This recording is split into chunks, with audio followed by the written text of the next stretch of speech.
그때 아비멜렉과 그 군대 장관 비골이 아브라함에게 말하여 이르되 내가 무슨 일을 하든지 하나님이 너와 함께 계시도다. 그런즉 너는 나와 내 아들과 내 손자에게 거짓되이 행하지 아니하기를 이제 여기서 하나님을 가리켜 내게 맹세하라.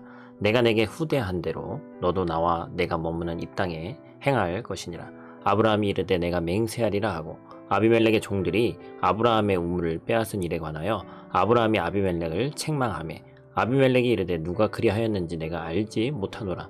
너도 내게 알리지 아니하였고 나도 듣지 못하였더니 오늘에야 들었노라. 아브라함이 양과 소를 가져다가 아비멜렉에게 주고 두 사람이 서로 언약을 세우니라. 아멘. 샬롬. 오늘도 하나님의 말씀으로 하루를 시작하신 여러분들에게 하나님의 은혜와 평강이 충만하게 넘치시기를 간절히 축복합니다. 성경에 수많은 사람들의 만남이 기록되어져 있는데 오늘 우리가 읽은 본문은 이 관계의 놀라운 어찌 보면 반전을 보여준 사람의 이야기가 쓰여져 있죠. 아브라함과 아비멜렉에 관한 이야기입니다. 아브라함과 아비멜렉은 이 창세기 21장에서 처음 만난 게 아니죠. 이미 20장에서 만났는데 우리가 큐티한 지 얼마 안 됐기 때문에 좋은 일이 아니었다는 걸 아마 기억하시는 분이 있을 겁니다. 아브라함이 자기 아내 사라를 자기의 누이라고 속여서 아비멜렉이 사라를 데려갔죠. 그래서 사라로 인해서 자신이 죽임을 당하지는 않을까 두려워하던 아브라함으로 인해서 벌어진 참 비겁한 일이었죠. 아브라함이 인간적인 모습을 보여주는 그런 사건이었죠. 어찌 보면 아비멜렉이 잘못한 게 아니라 자신이 살기 위해 속였던 아브라함의 잘못입니다. 그런데 오늘 우리가 읽은 본문에 보면 아비멜렉이 먼저 아브라함을 찾아와서 요청을 하는 거죠. 그러니까 그 이전에는 사실 아브라함이 아비멜렉 앞에서 참 작은 자처럼 여겨졌던 그런 상황이었는데 아비멜렉이 이제 거꾸로 와서 아브라함에게 이야기합니다. 뭐라고 얘기합니까? 하나님께서 너와 함께 하시는 것을 알고 있다. 그래서 아브라함이 무슨 일을 하든지 하나님이 함께 하시는 걸 알고 있다고 얘기를 하고 오랜 기간 동안 본 것은 아니지만 아브라함의 삶을 봤을 때 하나님이 함께 하신다. 하나님에 대한 존재를 정확히는 알지 못했겠지만 어떤 절대자가 그와 함께하고 있다는 사실을 알았던 거죠.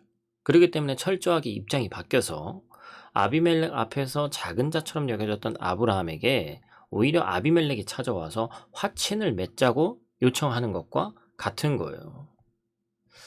인간의 삶을 봤을 때 또는 관계를 봤을 때 세상에서는 갑과 을 이렇게 표현하기도 하고 사실 이 본문을 그렇게 해석하고 싶지는 않습니다만 우리가 상당히 위축되고 또 가진 것이 없기 때문에 두려운 어떤 그러한 관계에 놓여져 있는 때가 있습니다.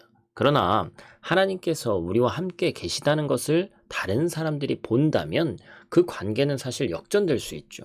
이전에는 무시하고 조롱하고 때로는 아브라함이 그랬던 것처럼 우리의 실수와 연약함 때문에 우리를 더 우습게도 볼 수 있습니다만 우리의 삶을 보다 보니까 하나님이 저 사람과 함께 하시는 그런 모습을 본다면 그 관계에 반전의 역사가 있다는 것이죠. 본문의 이야기를 보면 참 재밌는 장면이 등장합니다. 아브라함의 삶 속에서 하나님께서 함께 계신 것을 보고 아비멜렉의 태도가 완전히 바뀐 거예요. 친하게 지내자고 하는 요청을 들은 아브라함이 그 요청을 받아들이고 나서 25절 말씀에 참 어찌 보면 이 관계가 바뀐 것에 대한 상징적인 말을 하죠. 아비멜렉의 종들이 아브라함의 우물을 뺏은 일에 대해서 아브라함이 이젠 아비멜렉을 책망한다 이렇게 얘기하고 있습니다. 그래서 아비멜렉의 종들이 아브라함의 우물을 빼앗은 일에 대해서 책망을 하니까 이제는 더 이상 아브라함이 작은 자처럼 여겨지는 게 아니에요. 자신의 위치가 바뀌었다는 것을 알고 있는 것이죠. 그 말을 들은 아비멜렉이 오히려 주춤하는 모습을 보면서 나는 전혀 알지도 못했다. 그러면서 이제 서로 화친을 맺는, 서로 언약을 맺는 그러한 장면이 등장합니다. 우리의 삶에서도 이러한 역사가 있기를 소원합니다. 세상 속에서 우리가 가진 것이 없고 또한 능력이 적고 이전의 실수 때문에 분명히 작은 자처럼 여겨질 때가 있어요. 또한 우리처럼 또 해외에 살면서 언어나 또 문화적인 문제 때문에 힘든 경우가 있습니다. 그런데 그때 사람들만이 아니라 우리 역시 우리 안에서 일하시는 하나님을 오롯이 바라봐야 한다는 것이죠. 그때 우리의 태도는 완전히 또는 우리의 위치는 완전히 바뀔 수가 있습니다. 광야에 있는 사시사철 푸르름을 간직한 나무처럼 하나님의 이름을 우리가 부를 수 있다는 것이죠.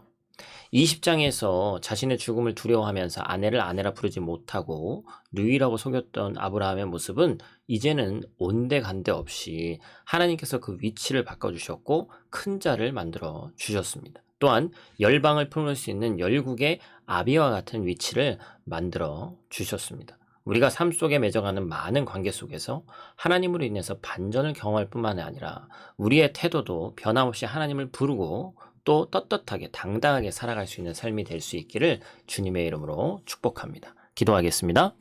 하나님, 연약했던 그런 모습들은 이제는 온데간데 없이 인간이지만 또 실수할 수 있지만 오늘 아브라함의 모습에서 하나님과 함께 하시는 자가 어떠한 삶의 자세로 살아야 되는지를 다시 한번 보게 하심에 감사를 드립니다. 하나님, 세상적인 위치, 세상적인 신분이 높아지는 것도 중요하겠지만 그것보다 더 중요한 것은 내가 어떠한 세상적인 위치에 있든지 하나님이 나와 함께 하시는 것이 중요하다는 사실을 다시 한번 깨닫게 하셨으니 우리가 이 말씀을 오늘 신비에 새기고 하나님 아버지를 우리 마음속에 모시고 오늘 하루도 승리자의 삶을 살 수 있는, 또한 하나님의 자녀로서 떳떳하게 살아갈 수 있는 귀하고 복된 하루 될 수 있도록 하나님 도와 주시옵소서. 오늘 하루도 성령 하나님 동행하실 줄 믿사오며 예수님 귀하신 이름으로 기도드립니다.